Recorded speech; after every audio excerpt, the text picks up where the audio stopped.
Bienvenidos al programa Consumo e Inversión. Durante la próxima media hora, quien les habla, Alexis Cruz y Raúl Hernández.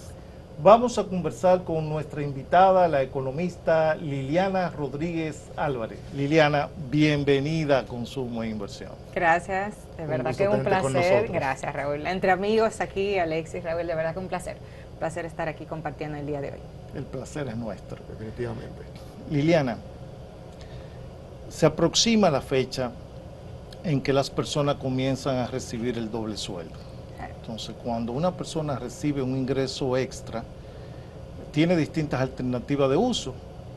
Puede gastarlo comprando regalos, puede ahorrar, puede pagar deuda, pero siempre va a persistir un efecto emocional cuando reciben esos ingresos. Entonces, yo partiría preguntándote tu opinión sobre ese efecto de que ganar más implica gastar más.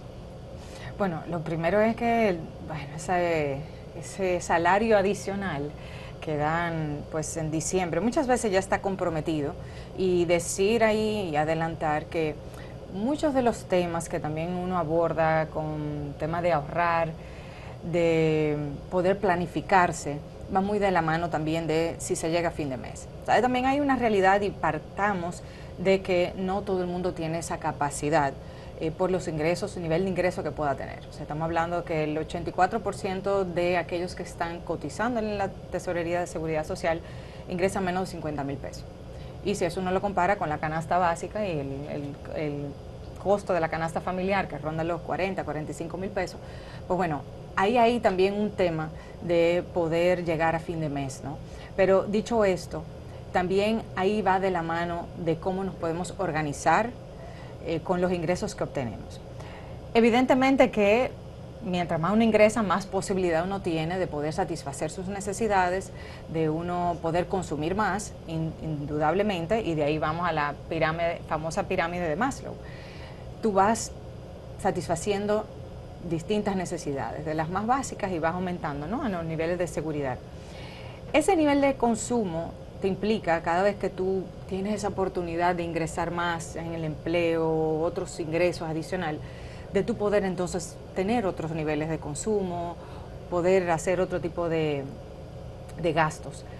Pero de ahí nosotros no podemos perder de vista que cuando uno ingresa adicional, uno tiene que siempre pensar en seguir planificándose para poder dejar espacio siempre para el ahorro. Es muy común, te cuento, de que, bueno, estoy en una situación X, pido un aumento salarial para poder tener ese margen, ese respiro, pero cuando lo recibo, entonces gasto más en algo. Entonces, por eso siempre se recomienda de que y ahí el principio de los judíos, de que cada vez que le entraban 100, ellos registraban que ingresaban 80, y toda su vida giraba alrededor de esos 80 pesos, o sea, ese 80%, para dejar ese 20% para los ahorros. Algo que es muy común son las historias y las anécdotas de los deportistas, tanto de la NBA como de aquellos que son peloteros, ¿no? Pues reciben grandes sumas de dinero, y pues al tener mayor ingresos, pues se ven en algún momento con pues esa invitación a un mayor consumo. Pero lo que se ha partido de esto, y entonces ya incluso esos centros están ayudando, tanto la NBA como los demás deportes, acompañando con educación financiera.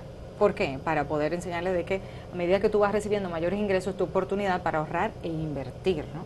Y de ahí, pues, ir viendo otros elementos que hoy en día pesan mucho, que antes no pesaban, como las redes sociales, obviamente. Y ahí quería entrar una pregunta, porque hay una frase en inglés, Keeping Up with the Jones, hay hasta una película de cómo uno no solo mira su nivel de ingreso, no solo mira su consumo en el tiempo, sí, sino que quiere mantener cierto nivel de vida con respecto a gente que uno conoce. ¿Cómo tú sientes que esto impacta a nivel general, ahora en Navidad, y con las mismas redes sociales que hoy en día te permiten ver un nivel de vida de mucha gente que pone lo que entiende es que el otro quiere ver, y no es realista realmente? Sí, o sea, tú quieres, como bien ese dicho, de seguir el mismo nivel de vida que los demás, ¿no? Las redes sociales hoy en día pesan mucho, y es algo al que generaciones anteriores no estaban expuestas. O sea, hay una, como hablan, una presión social. Y lo que se estima es que el 60% de la población mundial tiene una participación en las redes sociales, están expuestas a lo que está ocurriendo, pero es que ya no solamente es lo que está ocurriendo en tu entorno inmediato, ya es lo que tú estás viendo en otros países, otras personas que están viviendo en otros lugares, y también por la forma en que están diseñadas las redes sociales y los algoritmos, hay una mayor propensión a que te salgan cosas relacionadas a autos, a lujos, a viajes. Entonces, cuando tú ves eso y tú ves algunos compañeros que están de viaje, bueno, yo quisiera también, es como un deseo evidentemente natural y comprensible de yo querer hacer lo mismo. Y ahí hay que parar, porque eso es uno de los primeros elementos que uno tiene que tomar en cuenta para su presupuesto y no dejarse llevar en hacer o erogar gastos en partidas que no es lo que nos satisfacen. Porque puede ser que ese viaje que está haciendo esa otra familia o personas allegadas que estamos viendo, súper hermoso, divertido, quizás era el viaje que esa familia quería hacer, pero no necesariamente la que nosotros teníamos pensado como familia hacer. Entonces ahí siempre es bueno uno pausar ante esa exposición de las redes sociales y pensar si es necesario. Como dicen siempre la regla de pensarlo 3 veces. O sea, de tú dejarlo dormir un rato y ver si realmente tú necesitas eso que tú estás viendo ahí o que te están invitando por el algoritmo, porque dependiendo del tiempo que tú duras viendo una publicación, después te van a salir otras más. Y si bien eso es fenomenal, porque si tú buscas algo que tú necesitas, pues fenomenal, porque te están poniendo ahí una solución inmediata. Pero al mismo tiempo, si no se maneja emocionalmente, te puede afectar. Ese elemento, las redes sociales lo que te envuelve es la parte emotiva, emocional, que uno no se puede dejar llevar a la hora de uno, entonces, pasar la tarjeta o de consumir o de hacer una transacción, ¿no? O sea, que eso es bueno siempre tenerlo en mente. Mencionaste la palabra presupuesto. Entonces, elaborar un presupuesto es una herramienta relevante para establecer un orden en las finanzas personales. Totalmente. Y de hecho aquí hay una necesidad esencial. De hecho hay estudios del Banco Central de la República Dominicana que indican que más del 70% de la población dominicana no realiza un presupuesto. Y eso es algo que pues las estrategias nacional de inclusión financiera y de educación, el Plan Estratégico de Educación Financiera de la República Dominicana establece como prioridad de ir en las actividades de educación financiera enseñándole a la población a cómo elaborar el presupuesto y también de eso ir llevándolo también a las escuelas. ¿Por qué? Porque cuando uno parte de un presupuesto ya de antemano hay una organización de mano. Está vinculado también el tema de monitorear lo que tú estás gastando, para tú poder, con esos datos que tú vas anotando hasta en una mascota, un Excel, lo vas llevando en una aplicación del celular, tú puedas luego analizar esos datos y entonces tomar acción después para el futuro. Pero el presupuesto tiene, y para eso invito, incluso hoy en día, aprovechando también las redes sociales, pues sí mencionar, así también hay muchas fuentes de información y mucha información disponible en las redes que antes no eran tan accesibles y hoy podemos acceder. Incluso de parte de la Superintendencia de Bancos hay una aula virtual, del Banco Central también hay una aula educativa, de la Superintendencia del Mercado de Valores también, que ofrecen, son fuentes, o sea, que tienen mucho peso, confiables, que se puede buscar información y donde en algunas de esas informaciones, de las informaciones que ellos comparten, también está establecido el cómo elaborar un presupuesto. Entonces, la elaboración del presupuesto es un reflejo de las prioridades de la persona o de la familia y por eso la importancia de llevarlo a cabo, porque es lo que te permite también tú tener metas. Entonces esas metas o esos propósitos, tú ir alcanzándolo para ir determinando la forma en cómo lograrlo, porque tú puedes tener un propósito de cara al año próximo, establecer la forma en que lo vas a lograr, pero si tú ves que la forma que lo querías lograr no va a ser posible, pues hazlo de otra forma. Es como cuando alguien quiere rebajar, bueno, yo quiero rebajar, mi meta es rebajar de esta forma. Entonces, ahí tú dices, bueno, puedo rebajar haciendo natación, pero si no puedes hacer natación y lo que puedes es caminar todos los días, pues camina todos los días, pero recuerda que tu propósito era rebajar.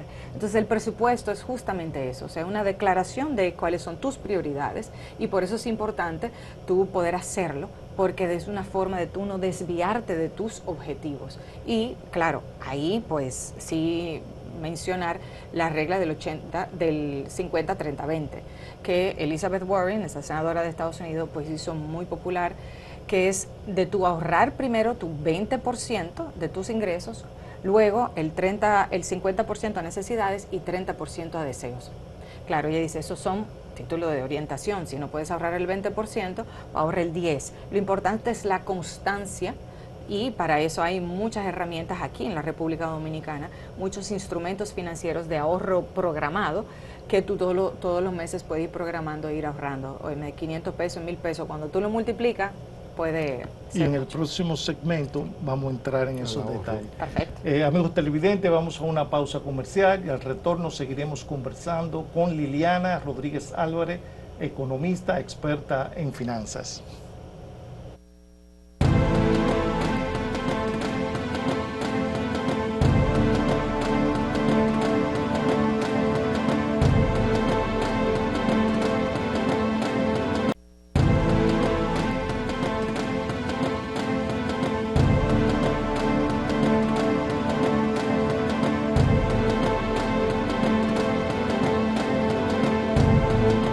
Continuamos en Consumo e Inversión conversando con la economista Liliana Rodríguez Álvarez.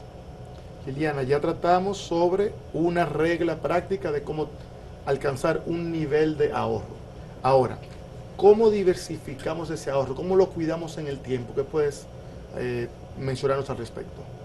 Mire, lo primero, el ahorro, nosotros podemos enseñar a nuestros hijos, a los jóvenes, a ir haciéndolo desde pequeño. Y eso es importante porque el hábito es algo esencial para mantenerlo. Crear ese hábito para que ellos vayan ahorrando. Y cada uno pueda ir haciendo ese ahorro, por pequeño que sea, luego que se tiene el hábito, entonces se va viendo la importancia que tiene esto para poder cubrir imprevistos. Lo primero es que de cara al ahorro siempre tenemos que pensar en la seguridad. El ahorro es sinónimo de seguridad, de tú tener un recursos disponibles para poder hacerle frente a cualquier imprevisto, ya sea de salud, ya sea de algo hasta de vehículo, de algún familiar, cualquier suceso, ¿no? Entonces, eso te da seguridad. De hecho, en muchas ocasiones yo le comento a las personas, cuando tú piensas que tú no estás ahorrando, recuerda que si tú eres empleado, tú estás aportando para al final tú tener una seguridad cuando te retires de tener una pensión. Cuando tú estás en el trabajo y tienes un seguro de salud, también tú estás ahorrando. Porque ante cualquier situación, pues tú tienes esa posibilidad. Pero adicional a esto, hablemos del ahorro líquido, ¿no? El ahorro líquido, aquí hay muchos mecanismos en la República Dominicana y ya pues el avance también de los sistemas de pago ha permitido que surja también otras facilidades para que esto sea posible. O sea, que si tú vas acumulando unos recursos en tus cuentas de ahorro, tú puedes tener, aparte de ese ahorro programado, después tú lo puedes ir pasando de ahorro a inversión. Para que no lo des en una cuenta de ahorro que te da un 1% de beneficio al año por el dinero que tú tienes ahí acumulado, sino que eso tú lo transformes en un instrumento de inversión que tenga mayor rentabilidad. Y ahí es la importancia de lo que comentabas, Raúl, de la diversificación, porque ya no se trata solamente de tenerlo y ahí por ahí comienza mucho el camino de la inclusión financiera, que es tú tener cuenta de ahorro. Una vez ya tú tienes una cuenta de ahorro y la mantienes, entonces pasar a abrir certificados de depósito, que ya se puede hacer de forma virtual, o sea, no hay que trasladarse a la entidad, aunque sí, hacer nota al pie, hay diferencias en las tasas de interés si se hace presencial o virtual, pero tiene esa comodidad de que se puede hacer de forma digital. Después de los certificados de depósitos también hay otros instrumentos y ahí pasamos al mercado de valores, que ha ido creciendo enormemente, ha tenido un gran auge con nuevas emisiones en los últimos años, pero en el mercado de valor hay otros instrumentos, que son los fondos de inversión, que te permite hay fondos de inversión abiertos y cerrados, que para eso, como comentaba ahorita, es muy bueno que la Superintendencia del Mercado de Valores ofrece cursos gratuitos para que las personas también vayan entendiendo el funcionamiento y lo fácil que es y lo digital que se puede hacer todo el proceso. Desde que tú abres una cuenta de corretaje, que es lo que le llaman en el mercado de valores, es como el equivalente a una cuenta de ahorro en la banca, ¿no? Entonces, esa cuenta de corretaje, una vez tú la tienes en un puesto de bolsa, tú puedes entonces participar, por ejemplo, un fondo de inversión abierto, puedes participar adquiriendo letras o bonos del Banco Central. Entonces, ahí ya tú accedes a inversiones más a largo plazo. Puedes tener a corto plazo como puedes tener también inversiones a largo plazo, dependiendo de cuál es tu prioridad, tu nivel de riesgo, que es lo que te dice, bueno, yo quiero una mayor rentabilidad, ahí tú te vas por otro tipo de instrumento. Lo bueno es de todo esto, Raúl y Alexia, es que nosotros aquí en la República Dominicana, las entidades y los organismos supervisores y reguladores se han preocupado de que puedan haber todas las facilidades para que puedan haber un acceso. Ahora nuestro rol es de poder masificar todas estas informaciones, proveerle estas informaciones a los usuarios para que puedan, una vez tengan ese acceso, primero, potencializar ese acceso, pero después que tengan ese acceso lo utilicen y lo usen para su bienestar también, para generar bienestar. Y de ahí el tema de la primera pregunta, de ese a medida que tengas un mayor ingreso, ¿lo consumo? Bueno, ve haciendo ese mismo pool, ve ahorrando ese 20% de ese ingreso adicional para que puedas ir ese ingreso adicional transformándolo en inversión. ¿Por qué? Porque la idea es que cuando tengas un mayor ingreso, eso tú lo transformes en riqueza. Y cuando tú vas ahorrando más, tú puedes incluso, si tú tienes un fondo de emergencia para que te cubra 3 o 6 meses de tus gastos, y tú lo tienes ahí parado, tú puedes utilizar eso incluso como una garantía para un préstamo. Entonces ya tú lo tienes ahí, tú puedes abaratar el costo. Entonces son muchas las ventajas de nosotros conocer lo que ofrece el mercado, comparar también, que eso también en estudios que se han hecho aquí localmente, no se suele hacer comparaciones entre entidades financieras porque uno confía mucho, hay el factor de confianza en la entidad, ¿no? Pero es bueno pensar en cómo transformar ese ahorro en esos instrumentos de inversión.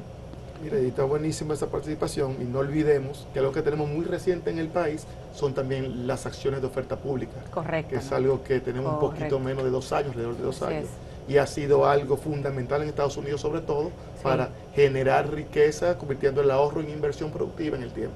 Sí, y de participación en otros tipos de instrumentos. Aquí, la verdad que hemos tenido un buen desarrollo en el mercado de valores, pero todavía falta mucho. Cuando vemos, como tú comentas, el desarrollo en los Estados Unidos, vemos que todavía falta mucho, o sea, que hay mucho espacio para crecer, pero definitivamente el caso de César Iglesias, el caso de Promérica, fueron dos entidades muy conocidas que tuvieron muy buena aceptación por parte del público en cuanto a esas emisiones. O sea, que yo creo que es algo que nosotros vemos, que hay mucha cabida e interés por parte de la población dominicana. Sí. Así es. Tú mencionabas préstamo. Sí. Yo quisiera preguntarte, ¿qué tú nos puedes decir del crédito? ¿Qué ventaja tiene tener acceso al crédito, trabajar con crédito? Sí. Pero al mismo tiempo, ¿qué tú nos puedes decir sobre el uso erróneo del crédito? Porque hay personas que le llaman, mira, te tenemos una tarjeta de crédito que a veces supera mucho sus ingresos mensuales, y la gente la utiliza y la utiliza mal. O sea, se sobreendeuda y después pues vienen las dificultades para poder cumplir su compromiso. Mira, nosotros comenzamos hablando de ahorro y definitivamente que es bueno uno tener esa garantía de los ahorros. Pero también el tema del crédito es tan importante porque para muchas personas acceder a un financiamiento puede ser un dolor de cabeza, una angustia. Entonces tiene que buscarlo de manera informal, a unos costos demasiado elevados, que algunas veces hasta eso es para financiar un negocio, una microempresa que tiene, y todos los beneficios que puede generar la microempresa se le va por las altas tasas de interés que tiene que acudir de financiamiento. Entonces, acceder al crédito, y como dice Muhammad Yunus, debe de ser prácticamente un derecho. ¿Por qué? Porque es la oportunidad que tienen las personas de poder adquirir activos. O sea, de hecho, empresas, personas jurídicas, personas también que están trabajando, no tienen siempre esa liquidez para poder entonces hacerle frente. De ahí hablamos préstamos hipotecarios. Estos préstamos hipotecarios, tú tienes el sueño de tú tener tu vivienda. Al final tú puedes tener el inicial, puedes tener un poco más del inicial, pero tú necesitas que la entidad financiera confíe en ti para tú poder entonces adquirir ese activo que tú deseas. Y ese crédito es lo que te permite a ti justamente, si lo piensas bien, adquirir un activo y no endeudarte. Y hay una diferencia entre una deuda sana, digamos, y una deuda no tan sana. Las deudas deben cumplir sobre todo el objetivo de adquirir activos. Ahora, evidentemente, se presentan situaciones y qué bueno que haya también en el mercado otros productos para hacerle frente a esas deudas y esos financiamientos que no son para adquirir activos, sino que son de consumo o que para cubrir cualquier necesidad puntual. Y de ahí entonces vincularlo con las tarjetas de crédito. Las tarjetas de crédito cada vez son más utilizadas y he visto estadísticas del nivel de endeudamiento en el que han llegado, por ejemplo, en Estados Unidos, y aquí de hecho el producto que más creció el año pasado. ¿Y por qué? Porque es un financiamiento que está ahí automáticamente disponible. Eso es si tú no has acumulado el tope de la tarjeta de crédito, es un financiamiento que tú tienes, te llega. Lo ideal es tú pagar. Primero, obligatorio, mandatorio, es tú pagar el balance mínimo, el monto mínimo, para que no te genere no te afecte tu historial crediticio. Pero después lo ideal es que tú pagues el balance, el total del balance al corte, para no pagar intereses. Y por tanto, eso es una gran oportunidad porque te financian sin costo, a 0% de interés. Pero si tú no necesitas hacer un consumo y no puedes pagar la totalidad, automáticamente te están dando un préstamo. Claro, ahí, por eso la importancia de ver qué tipo de cosas tú te financias, cómo tú utilizas la tarjeta. ¿Por qué? Porque es un 60% anual de tasa de interés. Sigue siendo muy costoso.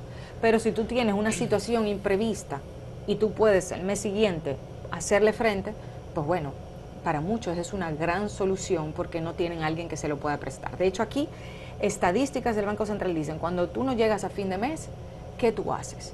Y dependiendo de los niveles de ingreso de la persona, hay uno que dicen, bueno, yo acudo a mis ahorros, pero aquel que no tiene ahorro, que dice, ¿qué yo hago? Busco un crédito. Entonces, dentro de ese mundo de crédito está la tarjeta de crédito, que es la que tú tienes más fácil acceso y que, a su vez, la tarjeta de crédito te permite acceder a avances de efectivos, que eso es lo que te permite entonces tú también tener un dinero, que igual tienes que pagar intereses, pero es fácil de obtener, ¿no? Bueno, amigos televidentes, vamos a una pausa comercial y al retorno seguiremos conversando con Liliana Rodríguez Álvarez, muchos temas interesantes sobre finanzas personales.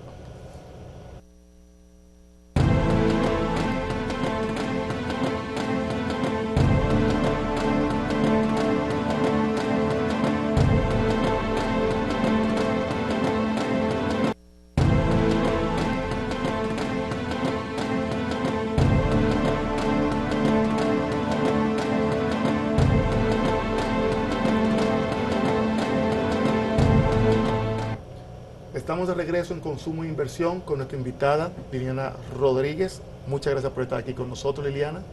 Estamos en la parte final del programa y estamos abordando el tema de imprevistos como parte de una realidad que uno enfrenta aún teniendo un presupuesto. Somos hijos del destino, vivimos, nos programamos, pero la vida misma va ocurriendo. Y aquí hay algo que es muy importante, me gustaría saber tu parecer al respecto, y es cuando uno necesita acceder a un fondo de emergencia para hacerle frente a ese imprevisto. ¿Qué es desde tu óptica un fondo de emergencia ideal, si se puede mencionar así? Entre 3 y 6 meses de los gastos fijos que tiene una persona o que tiene la familia. Porque eso es lo que estiman el tiempo de que ante cualquier imprevisto que tú tuviste, que te quedaste sin empleo, que el tiempo que tú puedas durar en volver a reinsertarte y tú mantener cierta estabilidad en el hogar, sin tener que endeudarte adicional. Y muchas veces las personas me dicen, bueno, pero es que muchas veces tengo los ahorros y lo tengo que utilizar. Bueno, pero para eso están. Para eso. Por suerte, agradece que tuviste esa precaución, tienes esos ahorros y en ese momento te llegó, utilizaste los ahorros que tú tenías en el fondo de emergencia y no tuviste que tomar prestado para poder entonces sobrevivir durante esos meses. Entonces, el fondo de emergencia, lo ideal es que cuando se planifique esos 3 a 6 meses de esos gastos fijos, si se utilizan, después se planifique volver a inyectarle para tenerlo ahí fijo. Y algunas personas, de hecho, en estos días, estas últimas 2 semanas, 3 personas allegadas a mí me pidieron orientaciones sobre justamente cómo ingresar, incluirse en el mercado de valores e iniciar todo este mundo de inversión, ¿no? Ese camino. Y una de las cosas que yo le decía, lo primero que tú tienes que hacer es diferenciar el monto que es de tu fondo de emergencia y el restante. Tú tienes que tener claro tu fondo de emergencia, tenerlo aparte, tenerlo en un instrumento que te permita hacerlo fácilmente líquido, por si tienes que acudir a él, entonces tenerlo estructurado de esa forma.